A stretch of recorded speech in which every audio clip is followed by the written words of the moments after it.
এই জন্য সেদিন যদি তুমি ইমানদার হইতে না পারো, তোমার এই চুল তোমারে নাফরমানদের দলভুক্ত করে দিবে। তোমার এই ধারাবাহিক নামাজ না পড়া তোমারে নাফরমানদের অন্তর্ভুক্ত করে দিবে। তুমি পারতা না ভাইয়া দুইটা স্লোগান দেওয়া আর ইমানের দাবিতে কলিজার খুন দেওয়া এক কথা না, এক কথা না। এজন্য যুবক ভাই, ছেলেরা, বাপ, তোমার আব্বা মুসলমান, তোমার মা মুসলমান, তোমার রক্তে ইসলাম। তুমি তোমার ধর্মের সাথে এত বড় জুলুম করো না। তুমি তোমার আল্লাহকে ভুলে যেও না, তুমি তোমার রাসূলকে ভুলে যেও না। নবী বলবে, উম্মত আমি সেই নবী, 23টা বছর উম্মত আমি বিছানায় গাও লাগাইছি, যে দূর উম্মতের ফিকিরে দাঁড়িয়েছিলাম তার চাইতে কোটি গুণ বেশি। আমি শুইছি কম উম্মত, আমি কাঁদছি বেশি। এমনও দিন গেছে, আম্মা জান আয়েশা বলছে, হাদিসের মধ্যে আছে, আম্মা জান আয়েশা বলছেন রাদিয়াল্লাহু তাআলা আনহা, নবীজির স্ত্রী বলছেন, আমি নিজ চোখে দেখছি এশার নামাজের পরে নবী আয়েশা শুইছে, আমার পাশে শুইছে। একটু পরেই দেখছি উনি দাঁড়ায় গেছেন, আর দাঁড়াইয়া এক দাঁড়ানোতে আর রুকুও দেয় নাই, সেজদাও দেয় নাই। হযরত আয়েশা বলেন, আমি দেখলাম এক দাঁড়ানোতে চোখের পানি ফেলতেছেন আর উম্মতের জন্য কাঁদতেছেন আর আল্লাহর কাছে দোয়াই করতেছিলেন।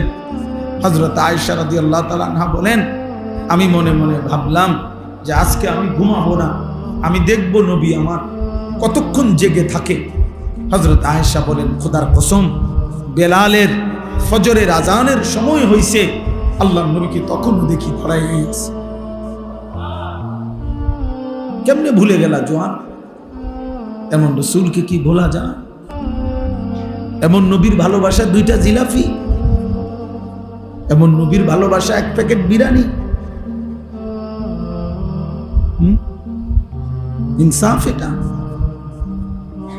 এটা বুঝি কথা হইল?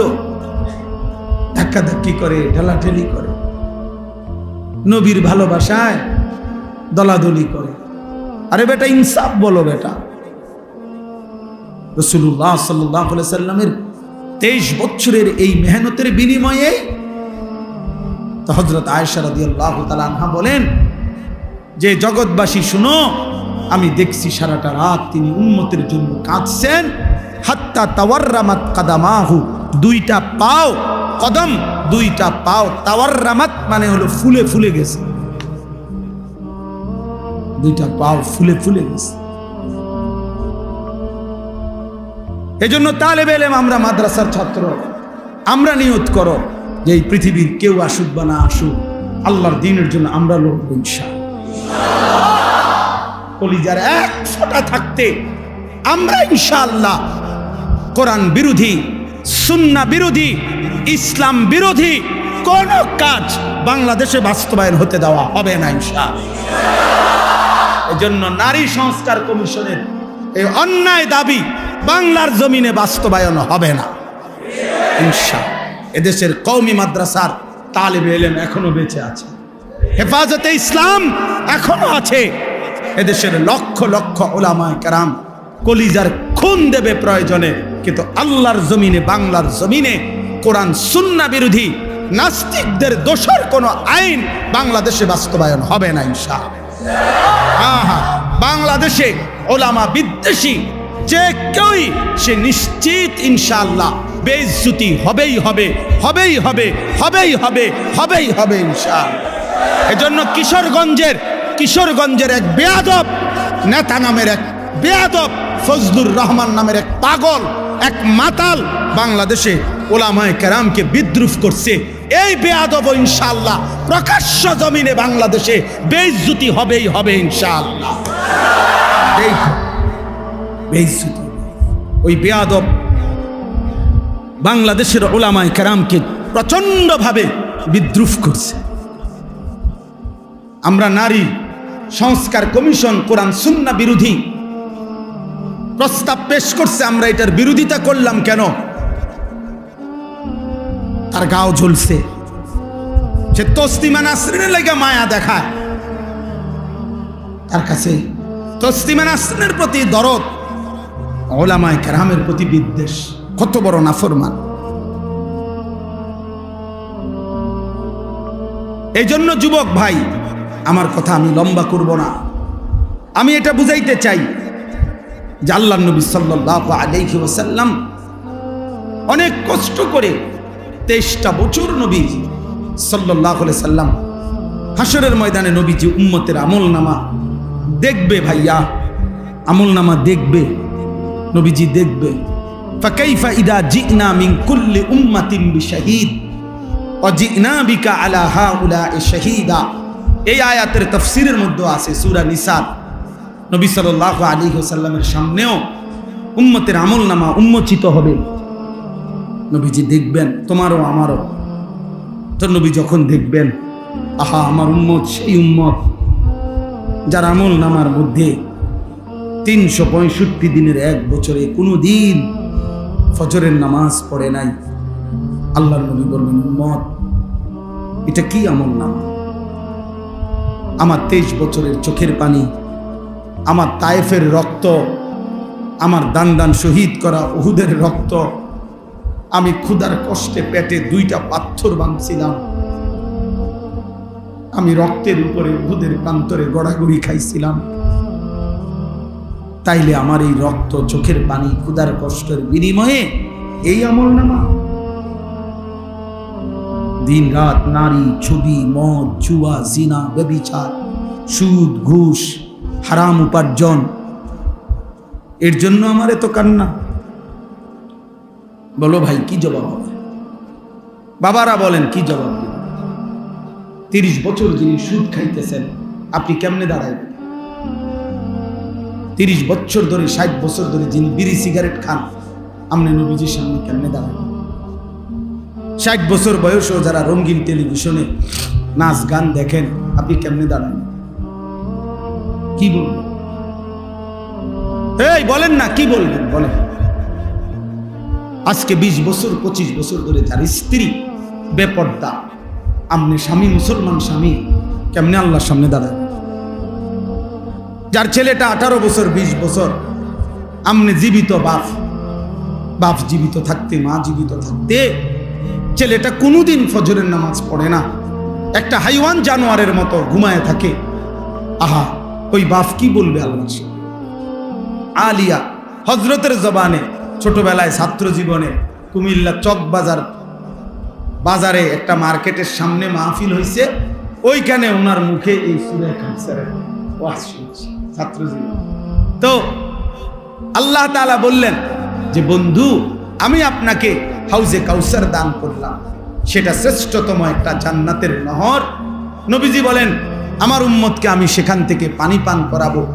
হাউজে কাউসারের পারে এত বেশি পরিমাণ পাত্র থাকবে, গ্লাস, পেয়ালা, নবীজি বলেন আসমানের তারকার চাইতেও বেশি। তো আল্লাহ নবী সাল্লাল্লাহু আলাইহি সাল্লাম বলেন, আমি আমার উম্মতকে পান করাবো, কিন্তু ফেরেশতারা, আহা, আমার বহু উম্মতকে ফেরেশতারা বাধাগ্রস্ত করবে, মানে আটকাইয়া দিবে লাইনে, পথেই। তা আমি দেখব আমার উম্মতকে ফেরেশতা আটকাইয়া দিছে। খোদার কসম বাপ, এই যেই হাদিসে হাউজে কাউসারের কথা, ওই হাদিসেই এটা আছে। নবীজি বলেন, আমি তখন ফেরেশতাদেরকে ডাক দিয়ে বলবো, ফেরেশতারা, ও তো আমার উম্মত, পরে বাধা দিলা কেন? তখন ফেরেশতারা বলবে যে, ইয়া রাসূলুল্লাহ, আপনি জানেন না, ইন্নাকা লা তাদরি মা আহদাসু বা'দাক, আপনার পরে এরা কি করেছে? আপনার দিন বিকৃত করে দিয়েছে, আপনার 23 বছর ভুলে গেছে, আপনার সুন্নাত, আপনার জিন্দেগি, আপনার চেহারা, আপনার আখলাক, আপনার সিরাত, আপনার সুরাত, সব কিছু তারা উল্টা করে ফেলেছে, বিরোধিতা করেছে, এর উল্টা করেছে, নিজের মন মতো জিন্দেগি চালাইছে। এই জন্য আমরা বাধা দিলাম। তো আল্লাহর নবী বলবেন, সুহকান সুহকান লিমান গায়্যারা বা'দি, দূর হবে ঈমান, যা নাফরমান উম্মত, বের হ, তোদের জন্য আমি 23 বছর কাঁদছি, বিনিময়ে 23 বছর কাইন্দাও যেহেতু তোদের মন গলাইতে পারলাম না, তো আজকে যা, দূর হ, আমার সুপারিশও লাগবে না, হাউজে কাউসারেরও পানি লাগবে না, যা যা বেটা সব। সেদিন বুঝবা দোস্ত, কাছে আইসা নবীজিকে দেইখা যখন বিতাড়িত হয়ে যাবে, তখন কি পরিমাণ কলজাটা ছিঁড়ে যাবে, তখন সে বুঝবে হায় এত বড় হাসরের ময়দানে আজ আমার কোনো আশ্রয় না। কোরআনুল কারীমের মধ্যে আছে কালিলাম মা তাশকুরুন। আল্লাহ তাআলা বলেন শুকর আদায় করে, আল্লাহর শুকর আদায় করে কম, কালিল। কোরআনুল কারীমের মধ্যে আছে আল্লাহ তাআলা বলেন কালিলাম মা তাযাক্কারুন। আল্লাহ তাআলার কথা থেকে উপদেশ গ্রহণ করে কম, কালিল। আল্লাহ তাআলা বলেন ওয়া কালিলুম মিন ইবাদিয়াশ শাকুর। আমার শুকরকারী বান্দা পরিমাণে কম, কালিল। এরকম বহু আয়াত আছে কোরআন শরীফ। কাম মিন ফিআতিন কালিলাতিন গালাবাত ফিআতান কাসীরা। আল্লাহ তাআলা বলেন কম সংখ্যক বহু বিজয় লাভ করে বহু সংখ্যকের উপর। তাহলে কমের প্রশংসা করছেন না। ইন ইয়াকুম মিনকুম 20 সাবিরুন ইয়াগলিবু মিআতাইন। আল্লাহ তাআলা বলেন ঈমান আমলের উপরে মজবুত মুমিন যদি হয় 20 জন, তো কাফের মুশরিক দুশমন 200 জনের মোকাবেলা বিজয় লাভ করে। তাহলে 20 জন কম, কমের প্রশংসা করছেন আল্লাহ। এই জন্য কম কিংবা বেশি এটা মূল বিষয়। বেশি লোক হইলে সফল, কম হইলে ব্যর্থ, এরকম কথা কোরআন সুন্নাতে নাই, এমন কথা না। কোরআন শরীফে আছে সূরা ইয়াসিনের মধ্যে তিনজন রাসূল একটি অঞ্চলে, আমাদের নবীজির আগে একটি এলাকায় মানুষকে ইমানের দাওয়াত দিছে, কালেমার দাওয়াত, আল্লাহর দিকে ফেরাবার চেষ্টা করছে। তো তিনজন রাসূলের দাওয়াতে ইমানদার হইছে ওনাদের পুরা মেহনতে একজন। মুমিন হইছে কয়জন? একজন। ওয়াজা মিন আকসাল মদিনাতে রাজুল, একজন। তাইলে রাসূল তিনজন। ফাআযাজনা বিসালিসিন ফাকালু ইন্না ইলাইকুম মুরসালুন। তিনজনের ধারাবাহিক মেহনতে ওনাদের উপরে অনুসারী হয়েছে একজন। হাদিসের মধ্যে আছে আল্লাহর নবী সাল্লাল্লাহু আলাইহি ওয়াসাল্লাম বলেছেন ফাওয়াল্লাহি লা আন ইয়াহদিয়াল্লাহু বিকা রাজুলান ওয়াহিদান খায়রুন লাকা মিন হুমুরিন নাআম। আল্লাহর কসম, তোমার দ্বারা একজন ব্যক্তি আল্লাহর পথ পাওয়া, হেদায়েত পাওয়া, নবীজি বলেন গোটা আরবের সমস্ত দামি উট লাল চিহ্ন বিশিষ্ট তোমারে হাদিয়া দেওয়া, উপঢৌকন দেওয়া, তার চাইতো কোটি গুণে উত্তম। কয়জন ব্যক্তি? রাজুলান ওয়াহিদা, একজন। এজন্য এক মানুষের ফিকিরেও আল্লাহর কথা বলা দরকার। একজনের ফিকির, একজনই বদলাবে। আমি একজনের জন্যই 30 বছর মেহনত করি, একজনের জন্যই 10 বছর মেহনত করি। হাদিসের মধ্যে আছে আল্লাহর নবী সাল্লাল্লাহু আলাইহি সাল্লাম বলেন হাসরের ময়দানে এমন নবীও দাঁড়াবে যেই নবীর সাথে তার ঈমানদার উম্মত হবে 3 জন। এমন নবীও দাঁড়াবে যার সাথে ঈমানদার উম্মত হবে 2 জন, ইসনান। এমন নবীও দাঁড়াবে যার সাথে তার ঈমানদার উম্মত মাআহু ওয়াহিদ, একজন। এমন নবীও দাঁড়াবে হাসরের ময়দানে যার সাথে তার ঈমানদার উম্মত একজন, লাইসা মাআহু আহাদ, কেউ নেই ওনার সাথে, কেউ ঈমান আনে নাই। তাহলে ওনারা ব্যর্থ, কথা বলে। তাহলে এখানে সংখ্যা বিষয় না, বাস এতে কোনো নির্বাচনী জনসভা না। এটা আল্লাহর কথা বলা, আখিরাতের ফিকির করা, জিন্দেগি সুন্দর করার চেষ্টা করা। এখানে জনপ্রিয়তা কোনো বিষয় না। সবাই চিনলে সফল, সবাই না চিনলে ব্যর্থ, এ কথা কোরআন সুন্নাতে নাই। বুঝেন নাই? এটা জরুরি, সবাই চিনতে হবে, জরুরি। আমারে মনে করেন 50,000 লোক চিনে, তো আমার কবরের আযাব মাফ তো আল্লাহ বলে তো লাভ হলো কি? আমার 50 লাখ লোক চিনে, তো আমার কবর রাজাব মাপ। এই জন্য এটা জরুরি। আবার মনে করেন আমার একারে 50 লাখ লোক চিনে, তো এতে আপনার লাভ, আমারে না চিনে। বুঝেন? নিজের ভাবনা ভাবা উচিত। গত কয়েকদিন আগে এক লোক আমার এই কথাটা বলছে যে হুজুর, আমি আপনার এই এক কথা আমার দিলে লাগছে যে সবাই আপনারে চিনলে, আপনারে না চিনছে, আমার লাভ। আমারও তো বক্তব্য, তোমার লাভ কি বেটা? আমারে মনে করেন সারা বাংলাদেশ চিনে, তো তোমার লাভ কি? এতে তো তোমার কোনো ফায়দা নেই। এই জন্য দোস্ত, নওজোয়ান ভাই, তোমাদের কাছে বলি, এটা বুঝতে শিখো, এটা বুঝতে শিখো। আমাদের এই ইসলাহি মজলিস মূল ফিকির হলো আত্ম উপলব্ধি, ইসলাহে নফস, নিজের সংশোধন, আমার ঈমান, আমার আমল, আমার আখিরাত, আমার আখলাক, এটা ফিকির করা, এটা খুব ভাবা দরকার। কোরআনুল কারীমের মধ্যে আছে, ইয়া আইয়ুহাল্লাযীনা আমানু আলাইকুম আনফুসাকুম। আল্লাহ তাআলা বলেন, হে ঈমানদারগণ, আলাইকুম আনফুসাকুম, তোমরা প্রত্যেকেই নিজেকে আঁকড়িয়ে ধরো। আলজিমু, নিজেকে আঁকড়িয়ে ধরো, নিজেকে গড়ে তোলো। আল্লাহ বলেন, লা ইয়াদুররুকুম মান দাল্লা ইযা ইহতাদাইতুম, যদি তোমরা তোমাদের নিজেদেরকে হেদায়েতের উপরে তুলতে পারো, এবার গোটা পৃথিবী মিলে কেউ তোমাকে পথভ্রষ্ট করতে পারবে না। আমার কলিজার ভিতরে যখন আল্লাহর ভয় ঢুকবে, আমি যখন বুঝবো যে এটা হারাম, এবার গোটা পৃথিবী ল্যাংটা হইয়া নাচুক, আমি তাকাবো না।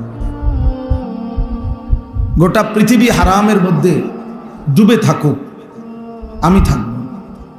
মনে করেন আমরা 5 ভাই 3 বোন, তাহলে আমরা 8 জন ভাই বোন কুমিল্লা শহরে একবার মেইন টাউনে আমরা বড় হয়েছি। আমার আব্বা কুমিল্লা শহরের প্রাণ কেন্দ্রে একটা মসজিদে ইমামতি করতেন, প্রাইমারি স্কুলে মাস্টারি করতেন। 43 বছর বাবা এক মসজিদে ইমাম ছিল। তো একবারে শহরের প্রাণ কেন্দ্র। এখন আমাদের ঘরের 4 দিকে সব বাসাতেই টেলিভিশন চলতো, নাচ গান চলতো। তো এর মাঝখান দিয়ে আমাদের একটা ঘর, সেই ঘরেই তো আমরা 40 বছর ছিলাম।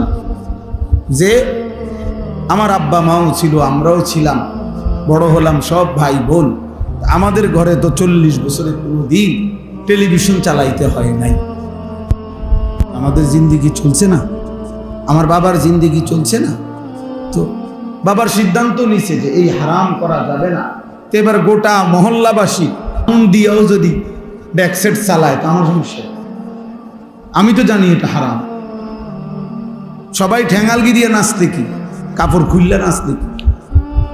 আমি যখন জানি যে এটা হারাম, না জায়েজ, এটা করা যাবে না, এটা যদি আমার দিলে বসে, এবার গোটা পৃথিবী উলঙ্গ হলেও আমার কোনো সমস্যা নেই। এটা জরুরি। এই জন্য দোস্ত, আল্লাহ তাআলা বলছেন, তালেব এলেন তোমরাও ভাই মনে কষ্ট নিও না। মূলত প্রয়োজনে আরেকদিন আসবি তুমি করে আরো বেশি বলার জন্য আলাদা। কিন্তু যেহেতু ইসলাহি মজলিসে অনেক এলাকার মানুষ আসছে, আমি চাইছিলাম যে ওনারা আলাদা বসুক। আমাদের কওমি মাদ্রাসার তালেব এলেমের জিন্দিগিটাই তরবিয়ত ওয়ালা। আলহামদুলিল্লাহ, আমরা মাদ্রাসার নিজামগুলো এভাবে সাজাই যে আমাদের বাচ্চা ইচ্ছা করলেও দাঁড়াইয়া পেশাব করতে পারে, আমাদের বাচ্চারা ইচ্ছা করলেও দস্তরখান ছাড়া খানা খাইতে পারে, আমাদের বাচ্চারা ইচ্ছা করলেও মেসওয়াক ছাড়া উজু করতে পারে। তাহলে আলহামদুলিল্লাহ, দিবারাত্রি মাদ্রাসার নিয়মটাই সুন্নতে ভরা, তরবিয়তেই ভরা। এই জন্য আলহামদুলিল্লাহ ইসলাহের ফিকির তালেব এলেমদের জন্য উস্তাদরাই সম্মিলিতভাবে সর্বদাই করে থাকে। এই জন্য আওয়াম সাধারণ মানুষ যারা আছে তাদের ইসলাহের ফিকির খুব দরকার। তাদেরকে মাঝে মাঝে এরকম বসানোর দ্বারা, এই 2-4 কথা শুনবার দ্বারা, বলার দ্বারা আস্তে আস্তে দিল তৈরি হবে। এক কথাতে কেউ বদলায়া যাবে না, কিন্তু অব্যাহত বলতে থাকলে নিয়ম হলো, যদি কোনো পাথরের উপরেও যদি ধারাবাহিক বৃষ্টির পানির ফোঁটা পড়তে থাকে, একদিন দেখা যায় ওই পাথরটার মধ্যে ছিদ্র হয়ে গেছে, একটু একটু ডাইবা গেছে। তাহলে যদি পাথর নরম হয়ে যায়, ছিদ্র হয়ে যায় ধারাবাহিক পানি পড়ার কারণে, তো ধারাবাহিক আল্লাহর কথা শুনতে শুনতে বলতে বলতে একদিন পাথর দিল মানুষও জিন্দিগি বদলায় যায়, বদলাইয়ে যায়। এই জন্য মূল ফায়সালা তো আল্লাহর হাতে। তো বলতেছিলাম নওজোয়ান ভাই বাবারা সবার কাছে, আল্লাহ তাআলা বলছেন আলাইকুম আনফুসাকুম, নিজেকে ধরো, নিজেকে গড়ো। তাহলে তুমি যদি হেদায়েতের উপরে ওঠো, তো এবার গোটা পৃথিবীর কেউ আর তোমাকে পথভ্রষ্ট করতে পারবে না। ইয়া আইয়ুহাল্লাযীনা আমানু কু আনফুসাকুম ওয়া আহলিকুম নারা। আল্লাহ তাআলা বলেন, হে ঈমানদারগণ, তোমরা প্রত্যেকেই নিজেকে জাহান্নামের আগুন থেকে বাঁচাও, অতঃপর নিজের পরিবারের সদস্যদেরকে জাহান্নামের আগুন থেকে বাঁচাও। তাহলে 1 নম্বরে আল্লাহ তাআলা বললেন নিজেকে জাহান্নামের আগুন থেকে বাঁচাও, নিজেকে বাঁচাও। তাহলে এই নিজের দিকে নজর রাখা, নিজের ফিকির করা, প্রিয় ভাই বাবা, এটা জরুরি বিষয় বুঝা। এতটুকু বিবেক যে আমার ভালো, আমি আনিসুর রহমান, আমার ভালো কোনটা, আমার কল্যাণ কিসে, আমার কামিয়াবি কিসের মধ্যে, কি করলে আমার সফলতা, কি করলে আমার ব্যর্থতা, আমার কি করা উচিত, আমার কি করা অনুচিত, কি করলে আমার আল্লাহ রাজি, কি করলে আমার আল্লাহ নারাজি। নিজের জন্য এদ্দুর যে বোঝে না, তার মতো পাগল মাতাল তার সিরা কোনো মানুষ হইতে পারে। তাই তো তুই বেটা পুরাই পাগল মাতাল, তুই নিজের ভালোই বুঝলা না, এদ্দুরও কি মানুষ বুঝে না? তোমার এই সারা রাত নারী দেখা, ছবি দেখা, মোবাইলে উলঙ্গ দৃশ্য দেখা, এটা যে তোমার জাহান্নামের আগুনের দিকে নিয়ে যাচ্ছে, বেওকুফ, এটাও বুঝো না? তোমার এই প্রতিদিনের বেনামাজি থাকা, প্রতিদিন আল্লাহকে সেজদা না করা, কোনোদিনও ফজরের নামাজ না পড়া, এটা যে তোমার জাহান্নামের দিকে নিয়ে যাচ্ছে, এদ্দুর বুঝাও বুঝো না?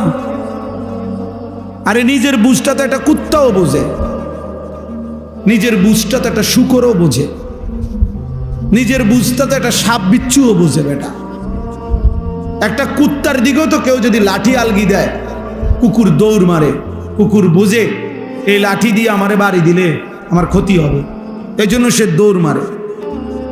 তাহলে নিজেকে সেভ করা, নিজেকে রক্ষা করা, এতটুকু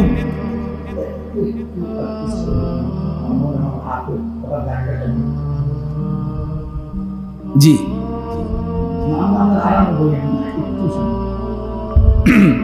তাইলে এটা জরুরি যে এই কুকুরটা দৌড় দিল কেন, তাইলে সে বুঝছে যে এই লাঠিটা যেমনি তুলছে আমারে বাড়ি দিলে আমার ক্ষতি হয়। তাহলে নিজের বুঝ তো বেটাটা কুত্তাও বুঝে। তুমি যুবক এটাও বুঝলা না? 365 দিনে 16 বছর 18 বছর বয়সে কোনোদিন ফজরের নামাজ খুদার এক বেটা, ছেলে অপদার্থ বেটা, নিষেধ করলাম না বেটা, মোবাইল আলগি দিতা না, ফালতু কোথাকার বেটা।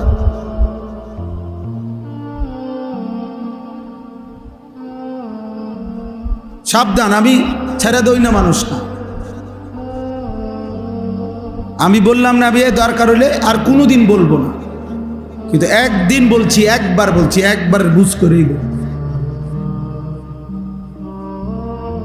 খামখেয়ালির এক জিন্দিগি বানায় নিছি আমরা। মিয়া নওজোয়ান ছেলে তোমরা, মাত্র 16 বছর বয়স, 14 বছর বয়স, 18 বছর বয়স, বাবা এই এত অল্প বয়সে যদি আল্লাহকে মোটেই মনে না পড়ে, 18 বছর হয়েছে না বেটা তোর, তুই যদি এখনই 1 ওয়াক্ত নামাজ না পড়স, তাইলে বাকি জিন্দিগি জানোয়ার তুই করবি কি বেটা? আরে বেটা হাইওয়ান, তুই বাকিটা হায়াত করবি কি বেটা? মাত্র 16 বছরে এত এত অল্প বয়সে আল্লাহরে এভাবে ভুলে গেলি বেটা,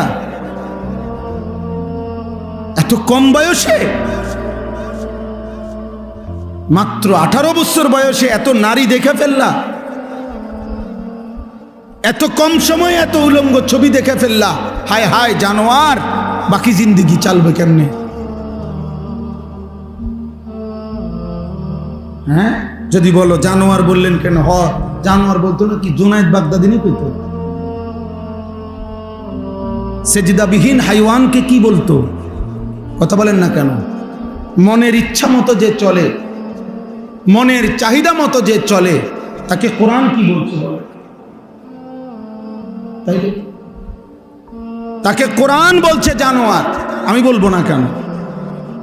আরাআইতা মানিত্তাখাযা ইলাহাহু হাওয়াহু আফা আনতা তাকুনু আলাইহি ওয়াকিলা আম তাহসাবু আন্না আকসারাহুম ইয়াসমাউনা আও ইয়াকিলুন ইনহুম ইল্লা কাল আনআম। আল্লাহ বলছে মনের চাহিদা মতো যে চলে বন্ধু, আমি আল্লাহ বলে দিলাম তার পরিচয় আর কিছুই নয়। ইন নাফিয়া ইল্লা ইস্তিসনা, নফি ইস্তিসনা হসর বুঝায়, সীমাবদ্ধ, অর্থাৎ তার পরিচয় আর কিছুই নয়, আর কিছুই নয়, শুধুই আনআম, শুধুই চতুষ্পদ জন্তু, শুধুই জানোয়ার, শুধুই জানোয়ার, শুধুই জানোয়ার। তাহলে তুমি কার সিদ্ধান্তে চুল এমনে রাখলা? তোমার খেয়াল। তুমি কার সিদ্ধান্তে এক ওয়াক্ত নামাজ পড়ো না? তোমার মনের ইচ্ছা। তুমি কার সিদ্ধান্তে নারী দেখো, ছবি দেখো, উলঙ্গ দৃশ্য দেখো, তোমার মন চাইছে, তো এটারই তো কয় জানোয়ার। আল্লাহ তাআলা তো এরই জানোয়ার বলছে, যে তার মনের ইচ্ছা মতো চলে, যার মনের ইচ্ছা তার খোদা। বলো যুবক, বলো বাপ, তোমার কোন সৃষ্টিকর্তা আছে? থাকলে তিনি তোমাকে কিছু করতে বলে নাই? কোরআনুল কারীমের মধ্যে আরো সাংঘাতিক কথা আছে। সূরা আরাফের মধ্যে আছে ওয়াত্তাবা হাওয়াহু ফামাসালুহু কামাসালিল কাল। আমি প্রতিদিন এই আয়াত নাকি মাওলানা ডেইলি একবার হলো বলি। আল্লাহ কোরআনে বলছে ওয়াত্তাবা হাওয়াহু, সে তার মনের চাহিদার অনুসরণ করেছে। আল্লাহ বলেন অতএব ফামাসালুহু, তার উদাহরণ কামাসালিল কালব, কুত্তার মতো। বুঝছো বাবা? মনের ইচ্ছা মতো যে চলে, খোদার কসম আল্লাহ তার উদাহরণ দিচ্ছে কি কামাসালিল। তা বলেন অর্থ কি? বলেন কালবুন অর্থ কি? কুত্তা বেটা, কোনো ভিন্ন অর্থ নাই। এমন না যে আরো দুইটা অর্থ আছে, এটা বালাটা কইলাম, এমন তো ভিন্ন অর্থও নাই। কালবুনের অর্থ আরেকটা অর্থ আছে না? নাই তো। কালবুনের অর্থ তো সিংহ না, কুকুর। আল্লাহ বলেন ফামাসালুহু, এক বেঈমানের উদাহরণ দিতে গিয়ে আল্লাহ বলছে যে সে তার মনের চাহিদার অনুসরণ করেছে। ওয়ালাকিন্নাহু আখলাদা ইলাল আরদ, সে এই জমিনকে স্থায়ী মনে করে নিয়েছে, যে পৃথিবী, এই রং তামাশা, এই ফুর্তি, এটাই তার স্থায়ী। ওয়াত্তাবা হাওয়াহু, মনের চাহিদা মতো অনুসরণ করেছে। আল্লাহ বলেন তার উদাহরণ, তার দৃষ্টান্ত কামাসালিল কালব, কুত্তার মতো। ইন তাহমিল আলাইহি ইয়ালহাস আও তাতরুকহু ইয়ালহাস, কুকুরের স্বভাব। সে যদি তারে দৌড়ানি দেয় তাইলেও হাঁফায়, সে যদি দাঁড়াইয়া থাকে স্থির তাইলেও হাঁফায়, জিহ্বা লম্বা করে এমন করে। এটা কুত্তার স্বভাব। এই জন্য নাফরমান পেলেও অতৃপ্ত, না পেলেও। হাজার কোটি টাকার মালিক, তবুও তার তৃপ্তি হয় না। আবার কিচ্ছু নাই, তারও তৃপ্তি নেই। এই জন্য আমার বাপ, এটা ইসলাহি মজলিস, আমাদের প্রিয়, আমাদের শ্রদ্ধেয়।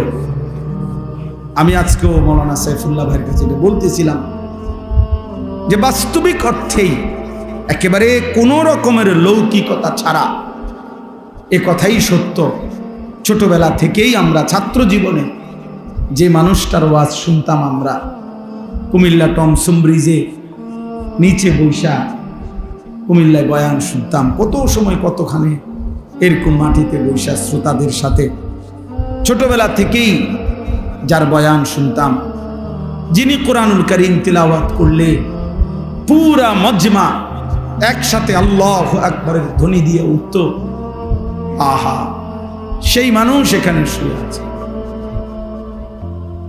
সেই মানুষ এখানে শুয়ে আছে। ছোটবেলায় আমরা যাদেরকে অনুসরণ করতাম, ভাবতাম তাকায়া তাকায়া যে হা এমন স্টেজ, কোনোদিন যদি আমরা দুইটা লাইন বলতে পারতাম, আমাদের সেই রাহবার, বিশেষ করে আমরা যারা দুই চার শব্দ আল্লাহর কথা বলা আল্লাহ তৌফিক দিছেন, আমাদের জন্য বাস্তবিক অর্থেই যিনি রাহবার ছিলেন, আমাদের সেই পরম শ্রদ্ধেয় আল্লামা হাফিজ জুবায়ের আহমদ আনসারী রহমতুল্লাহ আলাইহি। আমি আজকেও বলছি, শেষ ব্রাহ্মণবাড়িয়ার বাসায় আমি হুজুরের কাছে গেছি দেখা করতে, তো ওই সময় বাড়ির থেকে জাম পাঠাইছে বড় বড়, হুজুরের বাড়ি থেকে ওই ব্রাহ্মণবাড়িয়ার বাসায়, তা আমার হুজুরে নিজের হাতে জাম খাওয়াইছে, এরকম বড় বড় মিষ্টি সুন্দর জাম। আমাদের ঢাকা বিয়াম মিলনায়তনে রাবেতাতুল ওয়াইজিনদের একটা সংগঠন হয়েছিল, এই সংগঠনে উদ্বোধনের সময় হুজুর বয়ান করছিল আমাদেরকে, ওয়াইজদের, আমিও ছিলাম, বয়ান বক্তব্য দিছে, ওয়াইজিন সব বক্তারা বসছিল আমগরে হুজুরের, আমিও ওই সময় হুজুরের শেষ বয়ান সরাসরি শুনছিলাম। ওই বয়ানে বলছে, আমার পুরো মনে আছে যে বক্তাদেরকে বলছে, বক্তারা আপনারা ওয়াইজ, এমন ওয়াইজ হইবেন না, হুজুরে ঘটনা বলছে যে কোন জায়গায়, যে শুধুই টাকার জন্য ওয়াজ করবেন না। তো বলছে যে রাত্রেবেলা বক্তা ওয়াজ করে ওই বাড়িতে ছিল, সকালবেলা যাওয়ার সময় তারার একটা কম্বল সহ হুজুর যাইতেছে, তো তারা জিজ্ঞাসা করছে যে হুজুর আপনি যে আমার কম্বল নেন গা, ও আপনার হাতিয়া গইনা চাইছি, পোষায় না, এই জন্য বুঝছি, চিন্তা করছি কম্বলটাও সাথে নেই, দুটোটা মিলাইয়া যদি কিছু। আমি নিজে শুনছি ওইখানে এমন বক্তা হয়ে না যে মানুষের কম্বল শুদ্ধ নেয় গা। আল্লাহ তাআলা তার খবরকে নূরে নূরে ভরপুর করে দেন। উদাহরণ দিতেন, অবাক সুন্দর করে বুঝাইতেন, বুঝানোর এক অসাধারণ যোগ্যতা, দক্ষতা আল্লাহ তাআলা ওনাকে দিছিলেন। আলহামদুলিল্লাহ, আলহামদুলিল্লাহ। আল্লাহ তাআলা তার সন্তানদেরকে, তার এই মাদ্রাসাকে, স্বপ্নের এই প্রতিষ্ঠানকে কবুল করে নেন। তো প্রিয় ভাই, আমি দিল থেকে বলছি যে বাৎসরিক মাহফিল হোক, এবছর বাৎসরিক মাহফিলের দাওয়াতের জন্য আমারে বলছিল ওনারা, কিন্তু আমার বাৎসরিক মাহফিল যেদিন, ওই দিন আমার চট্টগ্রাম হাটহাজারিতে মাহফিল, বাংলাদেশের সবচেয়ে বড় একটা মাহফিল হয় চট্টগ্রামে, 3 দিন ব্যাপী আলামিন সংস্থার মাহফিল, ওই মাহফিল ওই না, আমারও দাওয়াত আছে। তো এই কারণে আমি বলছি আমি থাকতে পারুন না, আমি এমনিতেই একটা ইসলাহি মজলিস করেন, আমি একদিন আপনাদের এখানে যাব। পরে আমি এই ডেটটা নিজের থেকে দিছিলাম। তো আমার আজকেও কথা, আলহামদুলিল্লাহ, মুরব্বী ওলামায়ে কেরাম, মাদ্রাসার আসাতেজায়ে কেরাম সবাই আছেন, ইনশাআল্লাহ আমি দিল থেকে বলি যে এখানে যেন 3 মাসে হোক, 2 মাসে হোক, ত্রৈমাসিক হোক, একটা ইসলাহি মসজিদ, বছরে 4টা হোক, প্রয়োজনে 3টা ইসলাহি মসজিদ হইল, একটা বাৎসরিক মাহফিল হইল, এইভাবে যেন ধারাবাহিকভাবে আমাদের হুজুরের আপনার স্মরণেই যেন এখানে যিনি সারা জীবন আল্লাহর কথা বলছেন, তার এই মাদ্রাসা মসজিদ থেকে যেন নিয়মিত আল্লাহর কথা, দ্বীনি বয়ানাত, এখান থেকে যেন ইসলাহি মজলিসটা ধারাবাহিক হয়। আমি ইনশাআল্লাহ, আমি নিজেও সুযোগ দেওয়ার চেষ্টা, আমার আল্লাহ তৌফিক দিলে আমিও চেষ্টা করব, আরও ওলামায়ে কেরামও আসবে ইনশাআল্লাহ। নওজোয়ান ভাই, তোমরা সবাই মিলে খোঁজ খবর নিবা এবং আন্তরিকভাবে সহযোগিতা করবা, যেন এইখানে একটা ধারাবাহিক ইসলাহি মজলিস চালু হয়। ঠিক আছে ইনশাআল্লাহ? সবাই রাজি ইনশাআল্লাহ? আল্লাহ তাআলা আমাদের সবাইকে তৌফিক দান করেন। তাইলে আমি অনেক শক্ত কথা বলে ফেললাম, শুরুতে ধমক দিলাম। ধমক দেওয়ার মাকসাদ হলো ঠান্ডা করা। এখন মাশাআল্লাহ গরম লাগলো, তোমরা সব ঠান্ডা হয়ে গেছে। আল্লাহ তাআলা সবাইকে কবুল করেন। প্রিয় ভাই, তুমি আসছো দেখা তোমারে শক্ত কথা বলছি, কিন্তু তোমারে আল্লাহ এতটুকু তো যে আল্লাহর কথা শুনবার সুযোগ হয়েছে, আল্লাহর কথা তো কানে পড়ছে, তা আল্লাহ তৌফিক দিলে একদিন বদলায়ও যাবে ইনশাআল্লাহ। ये कदम उठता नहीं उठाता है, इस कलम और किसी कलम की आता है।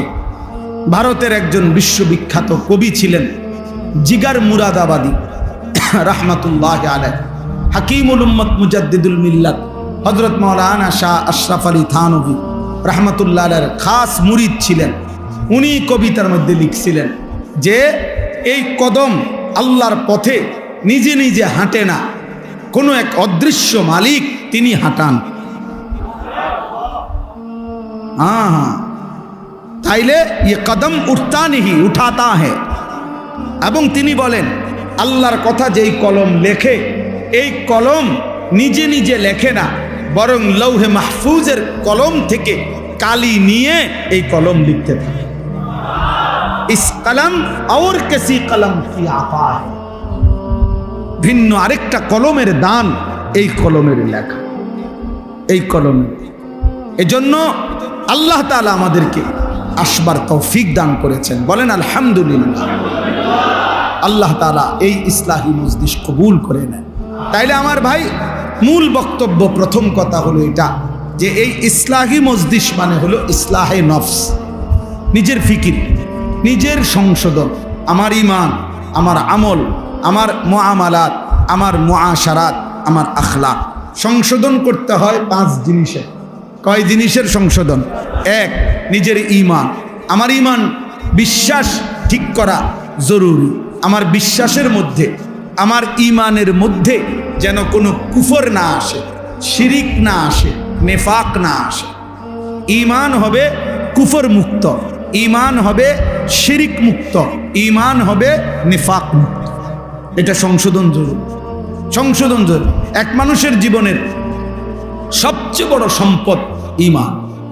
ঈমান, ঈমান যদি হারায় তো পৃথিবীর সবগুলো ভালো কাজও খোদার কসম কেউ করলে আখিরাতের বিচারে 1 বিন্দু 1 জাররা কোনো বিনিময় পাবে, বিনিময় পাবে।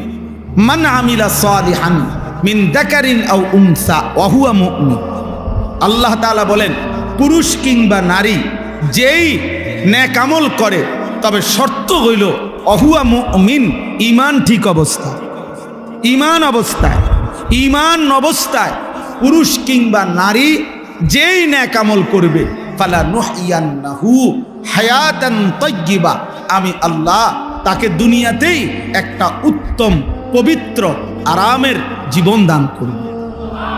ওয়ালা নাজজিয়ান্নাহুম আজরাহুম বিআহসানি মা কানু ইয়ামালুন, এবং আমি আল্লাহ তার প্রত্যেকটা নেক আমলের বিনিময়ে আখিরাতে জান্নাতের সর্বোত্তম বিনিময় দান করব। তাহলে শর্ত হলো ঈমান। শর্ত হলো কি? কোরআনে আছে, ওয়ামান আরাদাল আখিরাতা ওয়া সাআলাহা সাইয়াহা ওয়া হুয়া মুমিন ফাউলাইকা কানা সাইয়ুহুম মাশকুরা। আল্লাহ তাআলা বলেন, তোমাদের মধ্য থেকে যারা যারা আখিরাত চায় এবং আখিরাতের জন্য, জান্নাতের জন্য সর্বোচ্চ মেহনত করে, ওয়া সাআলাহা সাইয়াহা, তার জন্য মেহনত করে, আমলের মেহনত, আল্লাহ বলেন ওহুয়া মুমিন। হ্যাঁ, শর্ত হলো ঈমান অবস্থা। ঈমান অবস্থায় আখিরাতের আশায় যে সর্বোচ্চ মেহনত করে, ফাউলাইকা কানা সাইয়ুহুম মাশকুরা। আল্লাহ তাআলা বলেন, তার প্রত্যেকটা মেহনত ঈমান ঠিক রেখে যাই করবে তাই আল্লাহর কাছে প্রশংসিত হবে, কৃতজ্ঞতার উপযুক্ত হবে। আল্লাহ তাআলা সেটা ধন্যবাদের সাথে গ্রহণ করে নেবে। এজন্য ঈমান আমাদের সংশোধন জরুরি। আমার অজান্তে যদি আমি ঈমান হারা হয়ে যাই, কোনো কথা দ্বারা, কোনো শব্দ দ্বারা, কোনো বিশ্বাসের দ্বারা, কোনো আচরণের দ্বারা যদি আমার শিরিক হয়, কুফর হয়, নেফাক হয়, প্রিয় ভাই প্রিয় বাপ সবার জন্য, আমার জন্য, তাইলে আমার আখিরাত বরবাদ, তাইলে আমার আখিরাত বরবাদ। শিরিক মুক্ত ঈমান, শিরিক মুক্ত ঈমান জরুরি। জন্য শুধুমাত্র কালেমা লা ইলাহা ইল্লাল্লাহ এটা আমি মুখস্থ বলতে পারি, এতটুকুই যথেষ্ট না। নবীজি সাল্লাল্লাহু আলাইহি সাল্লাম বলছে, আল ঈমানু বিদউন ওয়া সাবউনা শুবা, ঈমানের 70টার চাইতে বেশি শাখা প্রশাখা আছে, ডালপালা। তো মুহাদ্দিসিনে কেরাম, উলামায়ে কেরাম সর্বোচ্চ গবেষণা করে তারা বের করছে ঈমানের 77টা শাখা। কয়টা?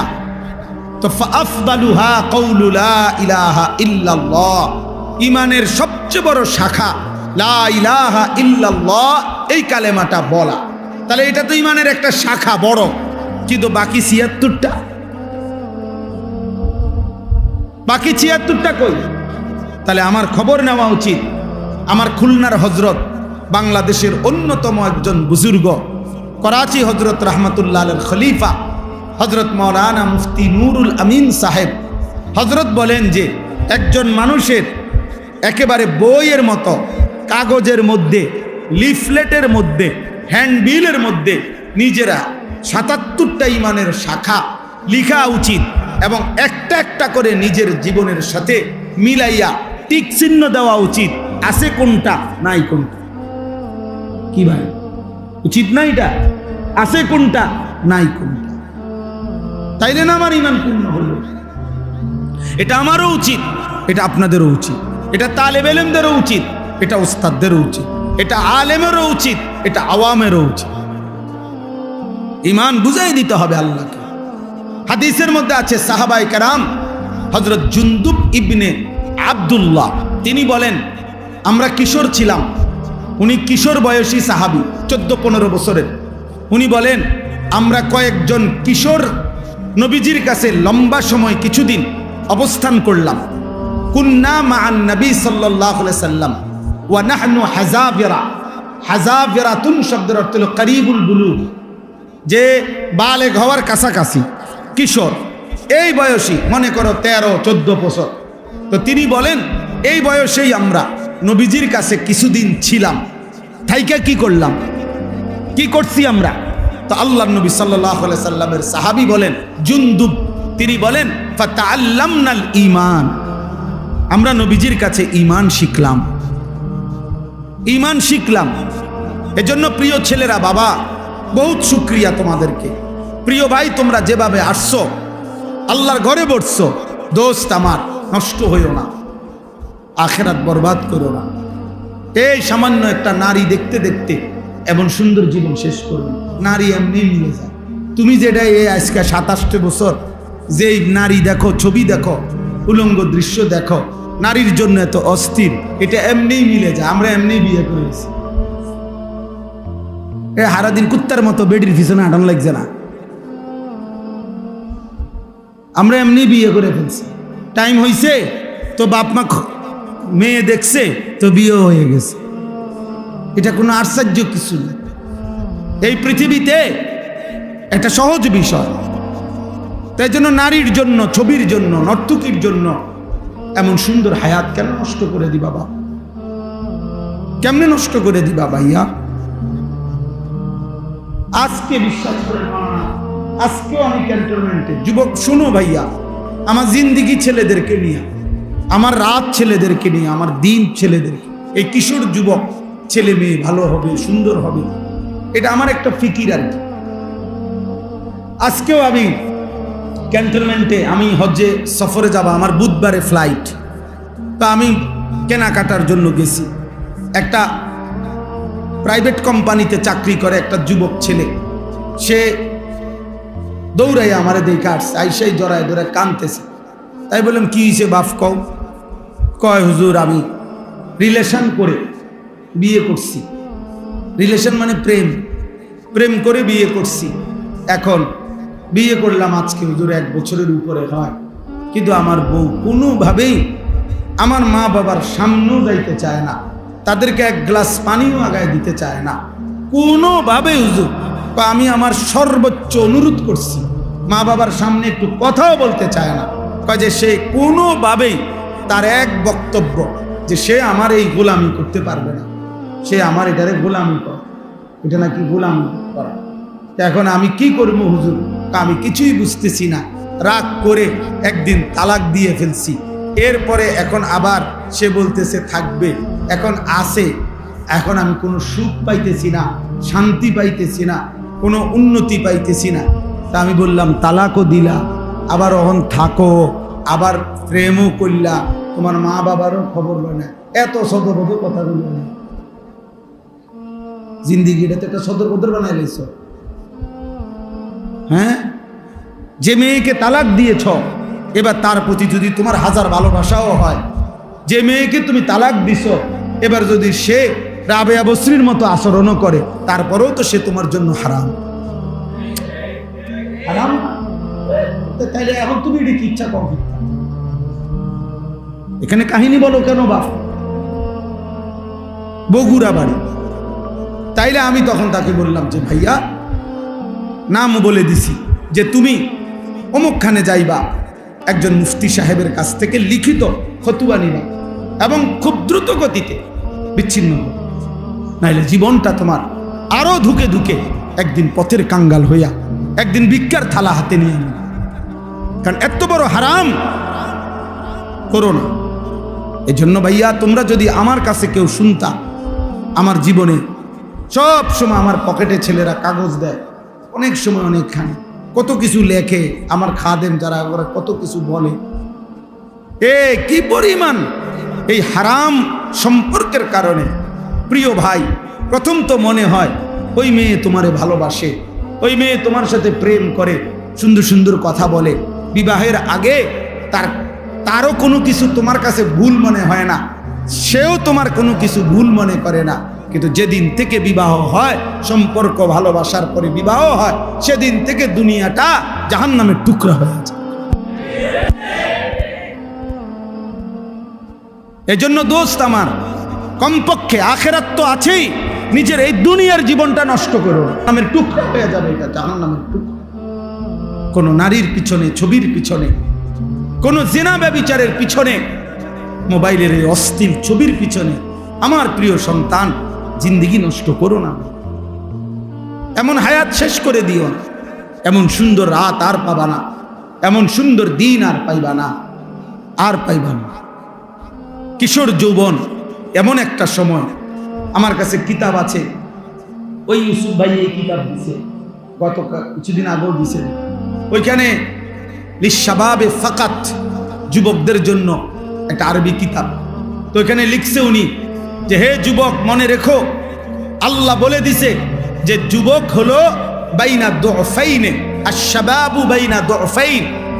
একজন যুবক, একজন কিশোর, সে হলো দুই দুর্বলতার মাঝখানে। অর্থাৎ আল্লাহুল্লাযী খালাকাকুম মিন দুফিন, আল্লাহ বলেন আমি মানুষকে সৃষ্টি করেছি দুর্বল অবস্থায়। যখন সে শিশু তখন সে দুর্বল। সুম্মা জাআলা মিন বা'দে দুফিন কুওয়াতান, অতঃপর আমি আল্লাহ সেই দুর্বলতার পরে তাকে দিয়েছি শক্তি। কুওয়াতান মানে শক্তি, কুওয়াত মানে কি? শক্তি মানে যৌবন। সুম্মা জাআলা মিন বা'দে কুওয়াতিন দুফান ওয়া শাইবা, পুনরায় আবার সেই শক্তির পরে আবার ফিরাইয়া দিছি দুর্বলতা এবং বৃদ্ধকালীন অবস্থা। তাইলে বৃদ্ধকালটাও দুর্বল, শিশুকালটাও দুর্বল, তাহলে শক্তি কেবল যৌবন। এজন্য তিনি বলছে হে যুবক, তোমার ওই দিকেও পার করে আসছো যেটা, সেটাও দুর্বল। তুমি সামনে যেটার মুখোমুখি হইতেছ, হয় মৃত্যু আর নাই তো বৃদ্ধ, সেটাও দুর্বল। শক্তি কেবল এখন, কাজ করলে এখনই করো, জীবন গড়লে এখনই গড়ো, নিজেকে সাজাইলে এখনই সাজাও, ভালো কিছু করলে এখনই করো, পরে আফসুস করো। একটা যুবক হলেও আমার কথা মনে রাখো, নিজেকে বদলাও, চেঞ্জ করো। এই চুল বদলাও ভাইয়া, এই মুসলমানের চুল না। হাসো না ভাই, হাসো না, হাসা উড়ায় দিও না।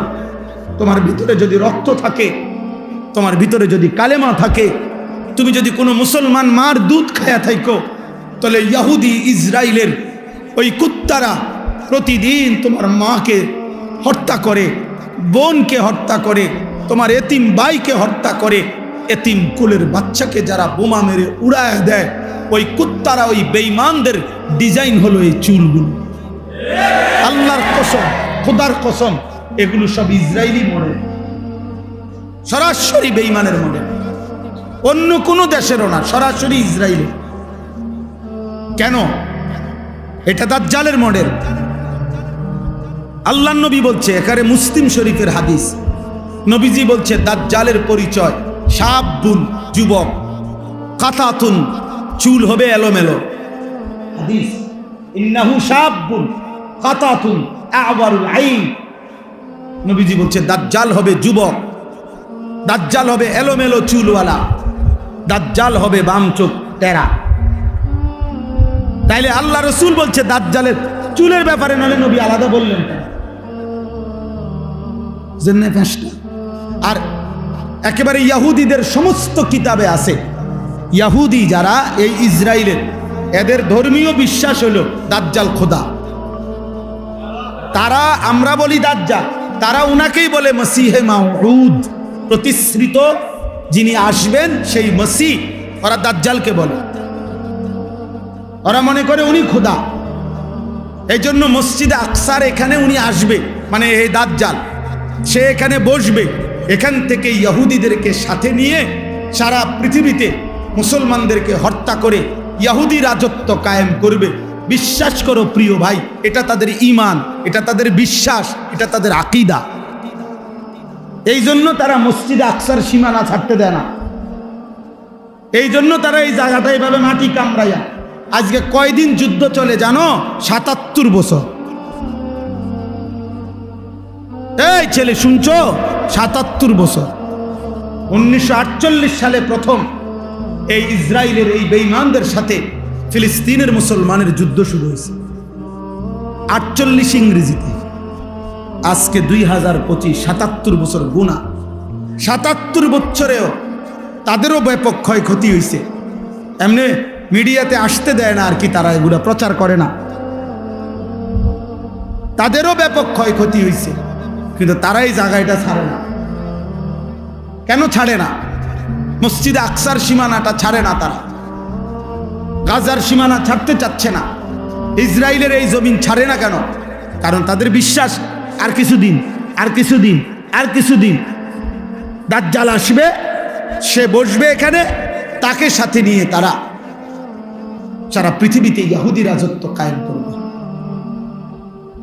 এই ইসরায়েলের এক সময়কার প্রধানমন্ত্রী ঘোষণা দিছিল, মুহাম্মদের ওই মদিনা এটা আমাদের জায়গা। জানো মিয়া? হ্যাঁ, তাদের বিশ্বাস এটা। কারণ ওইখানে 3টা ইহুদি গোত্র ছিল মদিনাতে, বনু নজির, বনু কুরাইজা, বনু কাইনুকা। নবীজি সাল্লাল্লাহু আলাইহি সাল্লাম নবীজির হায়াতে যুদ্ধ করে সাহাবীদেরকে নিয়ে এই 3টা ইহুদি গোত্রকে আমাদের নবী মদিনার থেকে বিতাড়িত করছেন। এই জন্য তাদের ওই কথা মনে আছে। তাদের বিশ্বাস, তাদের পূর্বপুরুষ কই ছিল? মদিনায় ছিল। এটা তাদের জায়গা, খায়বার তাদের এলাকা, তাদের দাবি। এই জন্য তারা গোটা আরব বিশ্ব বিজয়ের স্বপ্ন দেখে। তাহলে এই যুদ্ধ দোস্ত ফিলিস্তিন আর ইসরায়েলের যুদ্ধ না, এটা ঈমান এবং কুফরের যুদ্ধ। সারা পৃথিবীর মুমিন একদিকে, সারা পৃথিবীর বেঈমানের। হ্যাঁ হ্যাঁ, এটা হলো স্যাম্পল, শুধু ইসরায়েল আর ফিলিস্তিন স্যাম্পল চলতেছে। এই যুদ্ধ, এই সংগ্রামক সারা পৃথিবী ছড়াবে, সারা পৃথিবী। যেদিন ভারত পাকিস্তানকে আক্রমণের হুমকি দিছে এই কাশ্মীর ইস্যুতে, সাথে সাথে 1 ঘন্টা লাগে নাই, ইসরায়েলের কুত্তায় ওইখান থেকে ঘোষণা দিছে, আমরা তোমার পাশে আছি। হ্যাঁ হ্যাঁ, 1 ঘন্টার ভিতরে ঘোষণা দিছে। যখন পাকিস্তান আপনার বিজয় হয়েছে, ভারতকে সোজা করে ফেলছে, ঘাড় নামায় দিছে, তখন ওই বুড়া শয়তান আমেরিকার এই বুড়া গিয়া এখন আরব বিশ্বে টোটো টোটো করে ঘুরতেছে। সব বোঝো না? অগরে একটা ফিনিশিং দিছে আর কি, একটা ল্যাপসেট দিয়ে আসছে। সারা বিশ্ব রাজনীতির হিসাব একটাই, যে আগামীর সময়টা ঈমান আর কুফরের যুদ্ধ। এজন্য সেদিন যদি তুমি ঈমানদার হইতে না পারো, তোমার এই চুল তোমারে নাফরমানদের দলভুক্ত করে দিবে। তোমার এই ধারাবাহিক নামাজ না পড়া তোমারে নাফরমানদের অন্তর্ভুক্ত করে দিবে। তুমি পারতা না ভাইয়া দুইটা স্লোগান দেওয়া আর ইমানের দাবিতে কলিজার খুন দেওয়া এক কথা না, এক কথা না। এজন্য যুবক ভাই, ছেলেরা, বাপ, তোমার আব্বা মুসলমান, তোমার মা মুসলমান, তোমার রক্তে ইসলাম। তুমি তোমার ধর্মের সাথে এত বড় জুলুম করো না। তুমি তোমার আল্লাহকে ভুলে যেও না, তুমি তোমার রসুলকে ভুলে যেও। নবী বলবে, উম্মত আমি সেই নবী, 23টা বছর উম্মত আমি বিছানায় গাও লাগাইছি, যে দূর উম্মতের ফিকিরে দাঁড়িয়েছিলাম তার চাইতে কোটি গুণ বেশি। আমি শুইছি কম উম্মত, আমি কাঁদছি বেশি। এমনও দিন গেছে, আম্মা জান আয়েশা বলছে, হাদিসের মধ্যে আছে, আম্মা জান আয়েশা বলছেন রাদিয়াল্লাহু তাআলা আনহা, নবীজির স্ত্রী বলছেন, আমি নিজ চোখে দেখছি এশার নামাজের পরে নবী আয়েশা শুইছে, আমার পাশে শুইছে। একটু পরেই দেখছি উনি দাঁড়ায় গেছেন, আর দাঁড়াইয়া এক দাঁড়ানোতে আর রুকুও দেয় নাই, সেজদাও দেয় নাই। হযরত আয়েশা বলেন, আমি দেখলাম এক দাঁড়ানোতে চোখের পানি ফেলতেছেন আর উম্মতের জন্য কাঁদতেছেন আর আল্লাহর কাছে দোয়াই করতেছিলেন। হযরত আয়েশা রাদিয়াল্লাহু তাআলা আনহা বলেন, আমি মনে মনে ভাবলাম যে আজকে আমি ঘুমাবো না, আমি দেখব নবী আমার কতক্ষণ জেগে থাকে। হযরত আয়েশা বলেন, খোদার কসম, বেলালের ফজরের আজানের সময় হইছে, আল্লাহর নবীকে তখনও দেখি দাঁড়ায় আছে। কেমনে ভুলে গেলা জোয়ান? এমন রসুলকে কি ভোলা যায়? এমন নবীর ভালোবাসা 2টা জিলাপি, এমন নবীর ভালোবাসা 1 প্যাকেট বিরিয়ানি। ইনসাফ এটা? এটা বুঝি কথা হইল? ধাক্কাধাক্কি করে, ঠেলাঠেলি করে, নবীর ভালোবাসায় দলাদলি করে। আরে বেটা ইনসাফ বলো বেটা। রাসূলুল্লাহ সাল্লাল্লাহু আলাইহি সাল্লামের 23 বছরের এই মেহনতের বিনিময়ে তো হযরত আয়েশা রাদিয়াল্লাহু তাআলা আনহা বলেন যে, জগৎবাসী শুনো, আমি দেখছি সারাটা রাত তিনি উম্মতের জন্য কাঁদছেন। হাত্তা তাওয়াররামাত কাদামাহু, 2টা পাও, কদম 2টা পাও, তাওয়াররামাত মানে হলো ফুলে ফুলে গেছে, 2টা পাও ফুলে ফুলে গেছে। এজন্য তালেবে ইলম আমরা, মাদ্রাসার ছাত্র, আমরা নিয়ত করো যে এই পৃথিবীর কেউ আসুক বা না আসুক, আল্লাহর দ্বীনের জন্য আমরা লড়ব ইনশাআল্লাহ। কলিজার 1 ফোঁটা থাকতে আমরা ইনশাআল্লাহ কোরআন বিরোধী, সুন্নাহ বিরোধী, ইসলাম বিরোধী কোন কাজ বাংলাদেশে বাস্তবায়ন হতে দেওয়া হবে না ইনশাআল্লাহ। এজন্য নারী সংস্কার কমিশনের এই অন্যায় দাবি বাংলার জমিনে বাস্তবায়ন হবে না ইনশাআল্লাহ। এদেশের কওমি মাদ্রাসার তালিবে ইলম এখনো বেঁচে আছে, হেফাজতে ইসলাম এখনো আছে। এদেশের লক্ষ লক্ষ উলামায়ে কেরাম কলিজার খুন দেবে প্রয়োজনে, কিন্তু আল্লাহর জমিনে, বাংলার জমিনে কোরআন সুন্নাহ বিরোধী নাস্তিকদের দোষর কোনো আইন বাংলাদেশে বাস্তবায়ন হবে না ইনশাআল্লাহ। বাংলাদেশে উলামা বিদ্বেষী যে কেউই সে নিশ্চিত ইনশাআল্লাহ বেইজ্জতি হবেই হবে, হবেই হবে, হবেই হবে, হবেই হবে ইনশাআল্লাহ। এজন্য কিশোরগঞ্জের এক বেয়াদব নেতা নামের এক বেয়াদব, ফজলুর রহমান নামের এক পাগল, এক মাতাল বাংলাদেশে উলামায়ে কেরামকে বিদ্রুপ করছে। এই বেয়াদব ইনশাআল্লাহ প্রকাশ্য জমিনে বাংলাদেশে বেইজ্জতি হবেই হবে ইনশাআল্লাহ। বেইজ্জতি, ওই বেয়াদব বাংলাদেশের উলামায়ে কেরামকে প্রচন্ডভাবে বিদ্রুপ করছে। আমরা নারী সংস্কার কমিশন কোরআন সুন্নাহ বিরোধী প্রস্তাব পেশ করছে, আমরা এটার বিরোধিতা করলাম কেন? তার গাও ঝলছে, সে তসলিমা নাসরিনের লাগা মায়া দেখায়, তার কাছে তসলিমা নাসরিনের প্রতি দরদ, উলামায়ে কেরামের প্রতি বিদ্বেষ। কত বড় নাফরমান! এই জন্য যুবক ভাই, আমার কথা আমি লম্বা করব না, আমি এটা বুঝাইতে চাই যে আল্লাহর নবী সাল্লাল্লাহু আলাইহি ওয়াসাল্লাম অনেক কষ্ট করে 23টা বছর নবী সাল্লাল্লাহু আলাইহি সাল্লাম হাসরের ময়দানে নবীজি উম্মতের আমলনামা দেখবে। ভাইয়া, আমলনামা দেখবে, নবীজি দেখবে। ফাকাইফা ইদা জিনা মিন কুল্লি উম্মাতিন বিশাহিদ ওয়া জিনা বিকা আলা হাউলা'i শাহীদা। এই আয়াতের তাফসীরের মধ্যে আছে সূরা নিসা। নবী সাল্লাল্লাহু আলাইহি ওয়াসাল্লামের সামনেও উম্মতের আমলনামা উন্মোচিত হবে, নবীজি দেখবেন, তোমারও আমারও। তো নবী যখন দেখবেন, আহা, আমার উম্মত সেই উম্মত যার আমলনামার মধ্যে 365 দিনের এক বছরে কোনো দিন ফজরের নামাজ পড়ে নাই। আল্লাহর নবী বলবেন, উম্মত, এটা কি আমলনামা? আমার 23 বছরের চোখের পানি, আমার তায়েফের রক্ত, আমার দান দান শহীদ করা উহুদের রক্ত, আমি ক্ষুধার কষ্টে পেটে 2টা পাথর বাঁধছিলাম, আমি রক্তের উপরে উহুদের প্রান্তরে গড়াগড়ি খাইছিলাম,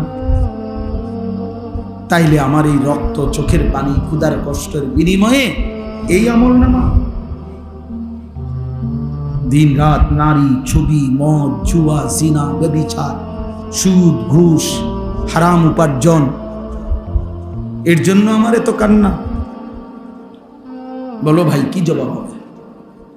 বাবারা বলেন, কি জবাব দিবেন? 30 বছর যিনি সুদ খাইতেছেন, আপনি কেমনে দাঁড়াবেন?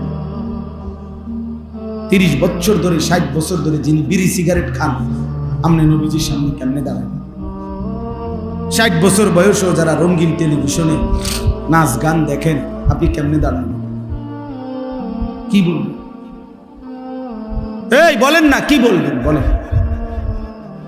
আজকে 20 বছর 25 বছর ধরে যার স্ত্রী বেপর্দা, আপনি স্বামী, মুসলমান স্বামী, কেমনে আল্লাহর সামনে দাঁড়াবেন? যার ছেলেটা 18 বছর 20 বছর, আপনি জীবিত বাপ, বাপ জীবিত থাকতে, মা জীবিত থাকতে ছেলেটা কোনোদিন ফজরের নামাজ পড়ে না, একটা হাইওয়ান জানোয়ারের মতো ঘুমায় থাকে। আহা, ওই বাপ কি বলবে আল্লাহর সামনে? কি বলবে? সংসার মানে কি? সংসার মানে খাট পালং, সংসার মানে সোফা, সংসার মানে তো স্ত্রী সন্তান। মানুষ তো সংসার বলে স্ত্রী সন্তানকে। কেউ যদি বলে আমি আমার পরিবার নিয়ে বেড়াইতে আসছি, মানে আমার যে খাট পালং, সোফা টোফা, ইডি লইয়া বেড়াইতে আইছি, ঠিক না? তো কি বউ বাচ্চা নিয়ে আসছি? কথা বলেন না কেন? মানুষ যখন কথায় কথায় বলে যে আমি পরিবার নিয়ে আসছি বেড়াইতে, অর্থ কি? বউ বাচ্চা নিয়ে আসছে। তাহলে পরিবার বলে কাকে? বউ বাচ্চাকে। সংসার বলে স্ত্রী সন্তানকে। তাহলে তারাই যদি নাফরমান হয়, স্ত্রী যদি পর্দানশীল না হয়, ছেলে যদি নামাজ না পড়ে, মেয়ে যদি পর্দা না করে, ফুতে যদি হারাম রোজগার করে, সবাই মিল্লা যদি আল্লাহর নাফরমানি করে, তো খাট পালং আর সোফা ফার্নিচার, টাইলস আর বাথরুম দিয়া হবেটা কি? বলে কেমনে হবে ভাইয়া? এই জন্য আজকে আমরা এটা ইনসাফের সাথে আজকে ফিকির করি। আমি অন্য প্রসঙ্গ বলতে চাইছিলাম, মূলত কোরবানির কথা বলতে চাইছিলাম। এই জন্য ফাসাল্লি লিরাব্বিকা ওয়ানহার এটা পড়ছিলাম, সূরা কাউসার। আর লম্বা করব না, সূরা কাউসার পড়ছিলাম, ছোট্ট 3টা আয়াত। ইন্না আ'তাইনাকাল কাউসার, আল্লাহ বলছেন নবী আপনাকে আমি কাউসার দিয়েছি। কাউসার শব্দের 2 অর্থ, এক হলো খাইরে কাসীর, দুনিয়া আখিরাতের অগণিত কল্যাণ আমি আপনাকে দিয়েছি।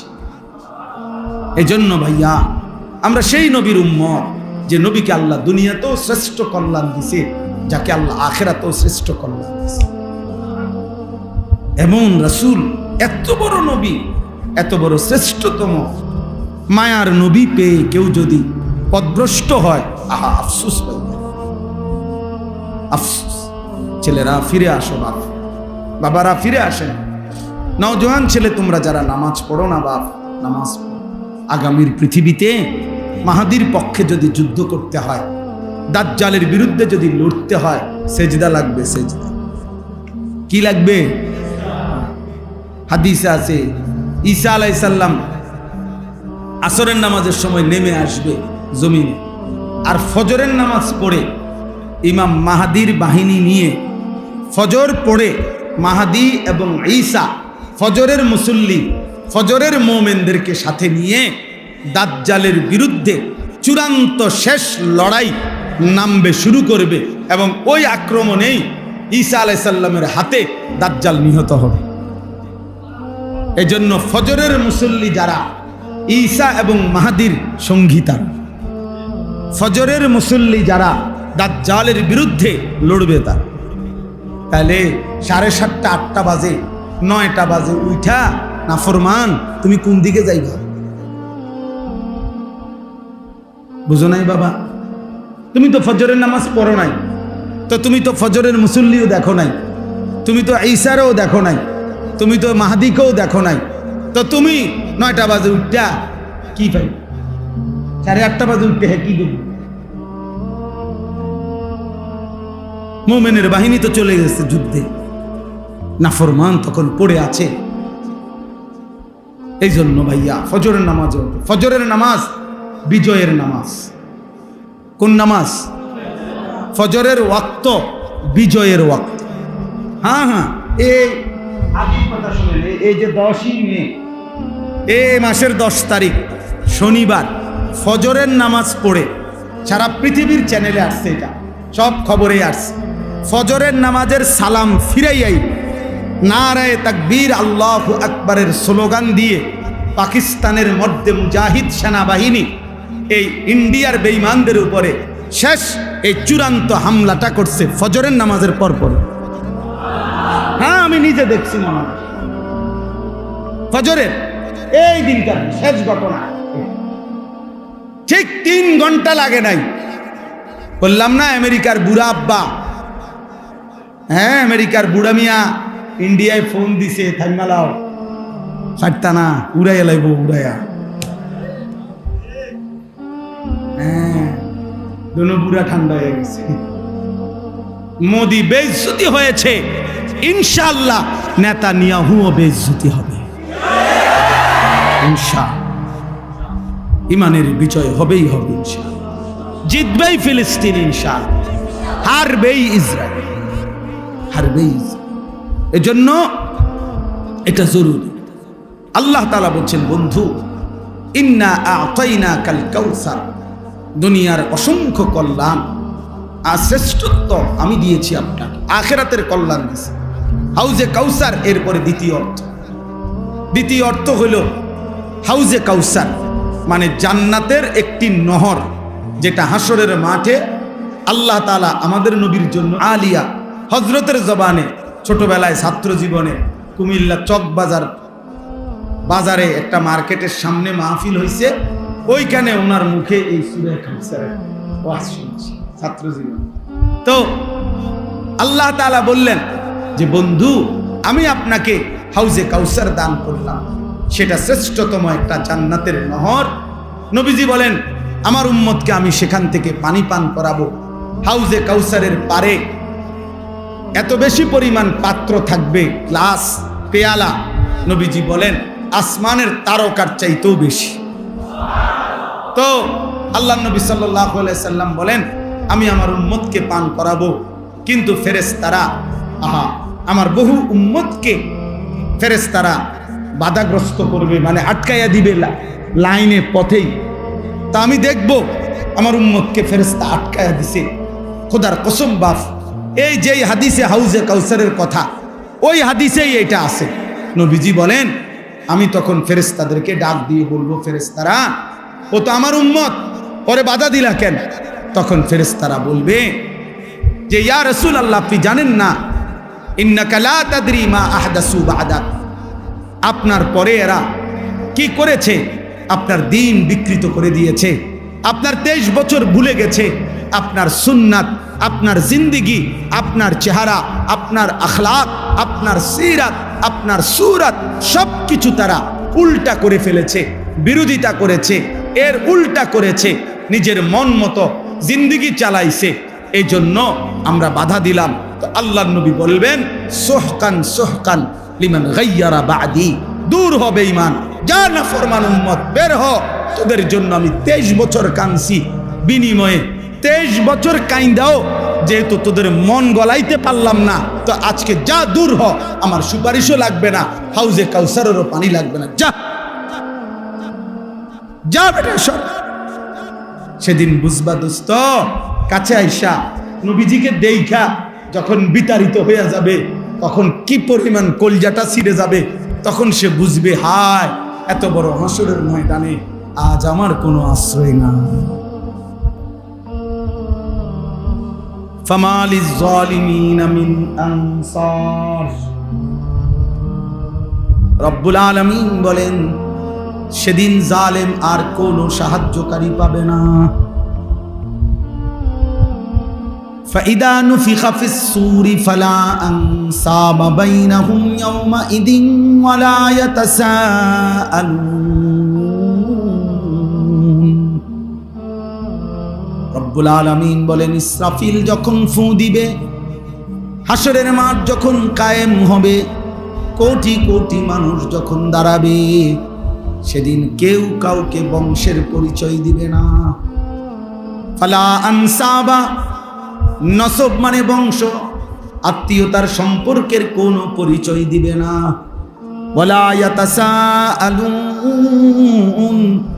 কেউ কাউকে ভালো মন্দ কিছুই জিজ্ঞেস করবে না। হাদিসের মধ্যে আছে, আল্লাহর নবী বলেন, ইব্রাহিমের মতো নবী তার সন্তান ইসমাইলকে দেখবে, কিন্তু একবারও ডাকবে না। ইয়াকুব নবীর মতো নবী ইউসুফকে দেখবে, খোদার কসম বন্ধু, ইউসুফ তো সেই ছেলে, 40 বছর ইয়াকুব নবী যেই ছেলের জন্য কাঁদছিল, হ্যাঁ, অবিয়াদ্দাত আইনাহু মিনাল হুজনি, আল্লাহ বলছে ইউসুফের সুখে কাঁদতে কাঁদতে ইয়াকুব নবীর চক্ষুটা সাদা হয়ে অন্ধ হয়ে গেছে। সেই ইয়াকুব নবীও ইউসুফকে দেখে একবারের জন্য ডাকবে না। ইয়াকুব বলবে, ইয়া রব্বি নফসি নফসি, ইউসুফ বলবে, ইয়া রব্বি নফসি নফসি, ইব্রাহিম বলবে, ইয়া রব্বি নফসি নফসি, ইসমাইল বলবে, ইয়া রব্বি নফসি নফসি। মুসা নবী বলবে, লা আসআলুকাল ইয়াউমা উম্মি ওয়ালা উখতি, মুসা নবীর মতো নবী বলবে, আল্লাহ আমি আমার মাকেও চাই না, বোনকেও চাই না, বাল আসআলুকাল ইয়াউমা নাফসি, আজ শুধু আমি আমাকেই বাঁচাইতে চাই। তুমি কে, আমি কে? হ্যাঁ, আল্লাহ আমাদেরকে বুঝ দান করেন। ফাসাল্লি লিরাব্বিকা ওয়ানহার, আল্লাহ তাআলা বলেন, অতএব বন্ধু, হাউজে কাউসারের মতো নিয়ামত দিলাম, দুনিয়া আখিরাতের কল্যাণ দিলাম, অতএব যাকে আমি আল্লাহ তাআলা বড় কোনো নিয়ামত দেই, তার উচিত দুইটা কাজ করা। এক, আমি রবের জন্য নামাজ পড়া। দুই, আমার জন্য কোরবানি করা। এজন্য যাকে আল্লাহ নিয়ামত দেয় তার উচিত আল্লাহকে সেজদা করা। যাকে আল্লাহ নিয়ামত দেয় তার উচিত আল্লাহর পথে সম্পদের কোরবানি করা। ইন্না শানিআকা হুয়াল আবতার, নবীজির শেষ ছেলেটা যখন মারা গেছে, মক্কার কিছু কাফের বলছিল মুহাম্মদ নির্বংশ, মুহাম্মদের আর নাম নিশানা থাকবে না পৃথিবীতে। আল্লাহ বলেন, বন্ধু আমি ওয়াদা দিলাম, আপনার বিদ্রুপকারী যারা, আপনার বিরোধিতাকারী যারা, তারাই নির্বংশ, তাদেরই নাম নিশানা থাকবে না, আপনার নামও থাকবে, আপনার দিনও থাকবে, আপনার ফিকিরও থাকবে, আপনার মেহনতও, আপনার বংশধরও কিয়ামত পর্যন্তই থেকে যাবে। এই জন্য আজকে আর আবু জেহেল, আবু লাহাব, উতবা, সাইবা, আস ইবনে ওয়াইল, এসব বেঈমানদের নাম কোন কুত্তাও নেন। এগুলার নাম বংশ নাই, ঠিকানা নাই, কিচ্ছু নাই, বায়োডাটা নাই, আব্বার নাম, চাচার নাম কিচ্ছু নেই। কিচ্ছু বেলে নাই। কিন্তু রাসূলুল্লাহ সাল্লাল্লাহু আলাইহি সাল্লামের খানদান হযরতে হাসানের বংশধর, হযরতে হুসাইনের বংশধর ছিল, আছে, থাকবে ইনশাআল্লাহ। এজন্য চলো ভাই, মুমিনের নামই পৃথিবীতে থাকবে, নাফরমানের নাম থাকে। আল্লাহ তাআলা আমাদেরকে বুঝ দান করেন। তাহলে কি বললাম দুই কথা। এক নম্বর কথা হলো আমাদের প্রত্যেকের ইসলাম সংশোধন দরকার কিনা। দুই নাম্বার হলো যে আল্লাহ তাআলা আমাদেরকে অগণিত নিয়ামত দিয়েছেন, এই শরীর, স্বাস্থ্য, সুস্থতা, চোখ, নাক, কান, হাত, পাও, আসমান, জমিন, চন্দ্র, সূর্য, আমার জিন্দেগির যা কিছু সব আল্লাহর দেওয়া নিয়ামত। অতএব এই নিয়ামতের শুকর হিসাবে উচিত আল্লাহকে সেজদা করা। কাকে সেজদা করা? ফাসাল্লি লিরাব্বিক, আল্লাহকে সেজদা করা, নামাজ পড়া এবং কোরবানি সহ, মানে আল্লাহর পথে নিজের সম্পদ ব্যয় করা। এই জন্য আজকে এই শেষবারের মতো আমার কিশোর যুবক ভাই, তোমাদের কাছে আমার একটা শেষ অনুরোধ, তোমরা নামাজ পড়ো। বলো ভাইয়া ইনশাআল্লাহ, বলো নওজোয়ান, বলো ইনশাআল্লাহ। একটা আমি এত বড় বুজুর্গের মাদ্রাসা, এত বড় মহান মানুষের এই মাদ্রাসা, অনেক আলেম ওলামা, তালেবে ইলম, আমি একটা আবদার করি, রাগ হইও না, শরমও পাইও না, শরমের কিচ্ছু নাই। আল্লাহর জন্য তুমি হিম্মত করো, দেখো ইনশাআল্লাহ দুনিয়াতেও সম্মানিত হইবা, আখিরাতেও সম্মানিত হইবা। আমার একটা আবদার আছে, আবদারটা হইল তোমরা যাদের এই চুল, এই ডান দিকে বাম দিকে সামনে বড়, এই ফ্যাশনেবল চুল, তোমরা দাঁড়াইয়া বলো যে এই চুল কাইটা ফেলবো, সমান করবো, চান বলো, যে নিয়ত করো, এক হিম্মত করো। আমি দোয়া করুন দিল থেকে ইনশাআল্লাহ।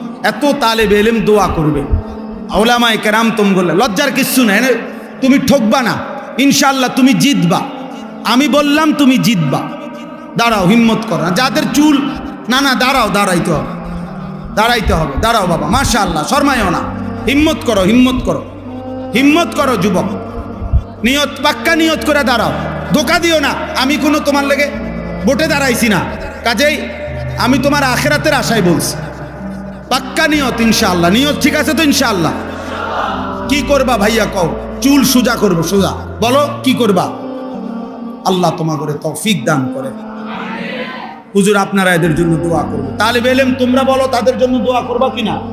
আল্লাহ তাআলা এই যুবকদেরকে আগামীর মাহাদির সৈনিক হিসাবে কবুল করেন ইনশাআল্লাহ। তোমরাই লড়বা ইনশাআল্লাহ। আগামীর পৃথিবী ইসলামের পৃথিবী ইনশাআল্লাহ, কোরআনের পৃথিবী ইনশাআল্লাহ। সারা পৃথিবীতে দুশ্মন নিজেদের অস্ত্র খুলে ফেলছে, আর ইমানদারও ইনশাআল্লাহ জান দেওয়ার জন্য রেডি হয়ে আছে। বিজয় আসবেই মুসলমান। আল্লাহ আমাদেরকে তৌফিক দেন। আজকের এই মজলিস আল্লাহ তাআলা কবুল করে নেন। একটা ছোট্ট আবদার আছে, ছোট্ট আবদার হলো, এখানে যেহেতু বেশিরভাগ কিশোর যুবক, নওজোয়ান বেশি, তারপরেও যার তৌফিক হয়, আমি মহব্বতের সাথে আমাদের এই মাদ্রাসার জন্য একটা ছোট্ট কাজ জরুরিভাবে করা দরকার। মাদ্রাসার একটা রান্নাঘর নির্মাণ করা হবে, তালেবে ইলম যেখান থেকে খাবার রান্না হবে, তো তালেবে ইলম খাবে, আল্লাহর কোরআন পড়বে, ইনশাআল্লাহ এতে বরকত হবে। তো এই রান্নাঘর নির্মাণের জন্য ৬,০০০ ইট দরকার, 2 বান টিন দরকার, 30 ব্যাগ সিমেন্ট দরকার, লাল বালু 2 গাড়ি দরকার। আমার একটা অনুরোধ আছে, অনুরোধটা হলো তোমরা যারা মাদ্রাসার, এই মাদ্রাসার ছাত্র ভাই, তোমরা একটু কোরবানি করতে হবে, একটু কষ্ট করতে হবে।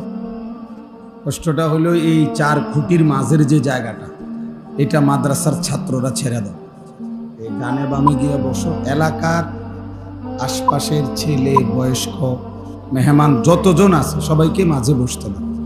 তোমরা কষ্ট করে সাইডে যাও, যাও বাবা, সব যাও, কথা বলো না, কথা বলো না ভাই, কথা বলো না। মাদ্রাসার ছাত্ররা দুনো পাশে চলে যায়।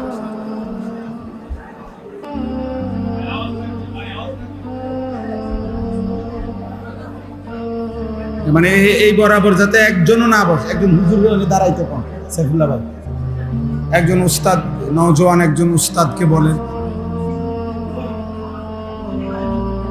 কথা বলে না, আরে ভাই এত চাপায় না, একটু ফাঁকা হয়ে বসে, গরম, অনেক গরম, আর একটু ফাঁকা হয়ে বসো না ভাই, আর একটু ফাঁকা হও, পিছনের দিকে যাও।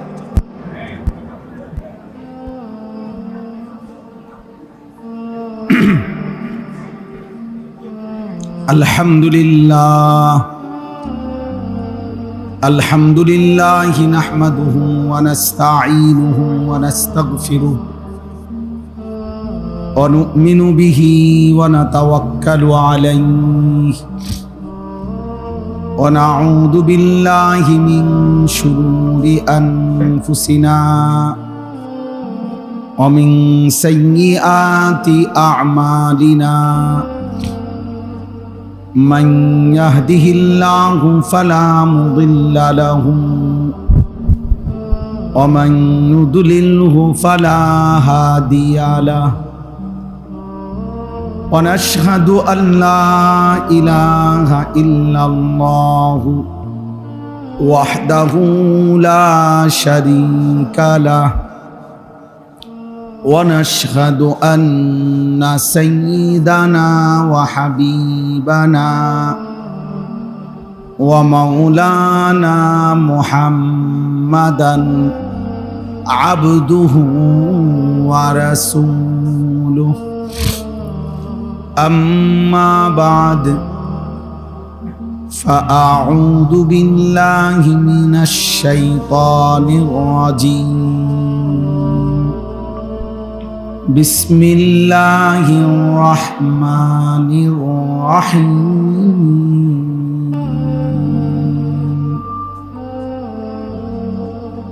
إنا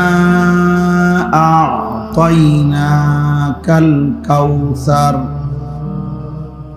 فصل لربك وانحر إن شانئك هو الأبتر صدق الله مولانا العظيم وقال نبينا صلى الله عليه وسلم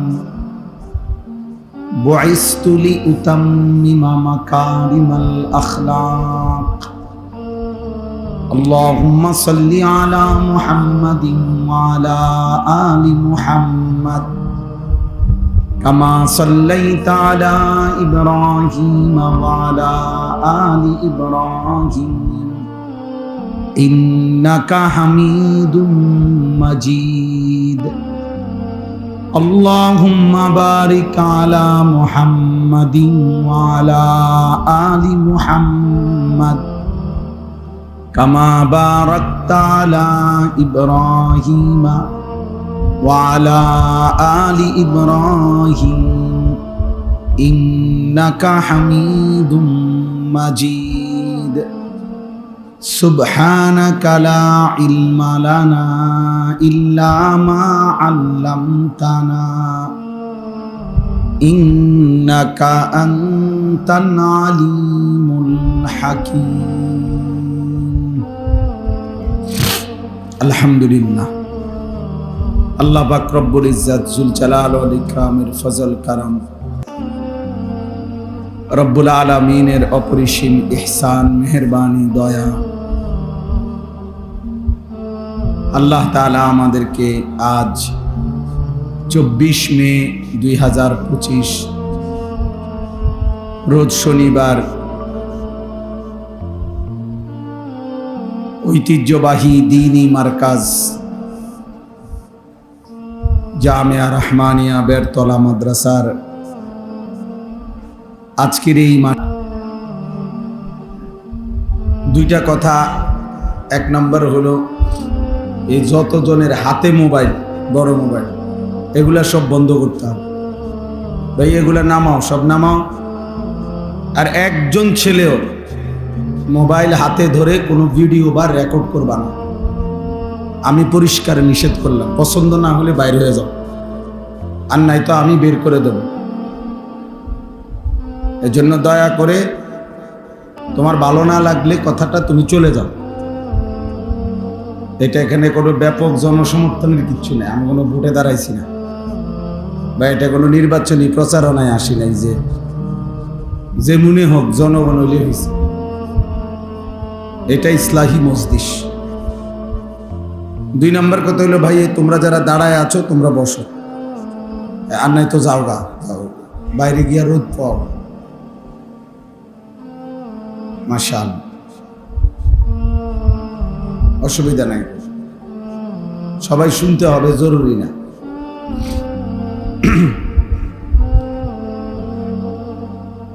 আল্লাহর কথা বলার জন্য, শুনবার জন্য অনেক লোক, এটা কোনো জরুরি না, নির্দিষ্ট কোনো সংখ্যা মূল বিষয় না।